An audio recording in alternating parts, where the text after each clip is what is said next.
you are a specialist at taking a product from 0 to 1. You've done this in startups, and now you're also doing this for a big company.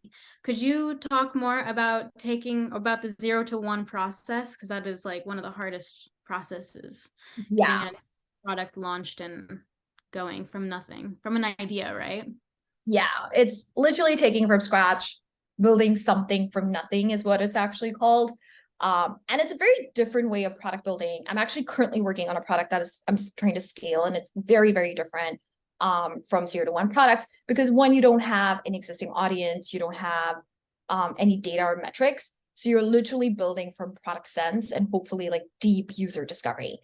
And so I'll pause at that point because the one really important thing about building a product from 0 to 1 is to have a really strong vision.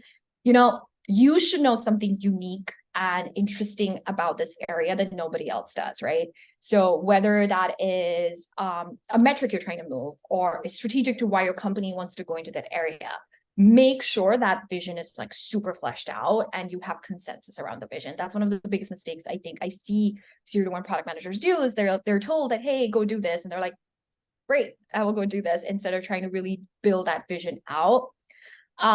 And oftentimes to build that vision out, you also need deep customer insight. Because if you have a hypothesis, you need to be able to go validate that hypothesis. So go understand that problem space and become the expert. Unfortunately, you don't have the luxury of having data lying around to be able to make those decisions or having that data be the evidence behind those decisions. So you have to back up that data. Instead of like having quantitative data, you have to back that up by either qualitative data or survey data or something else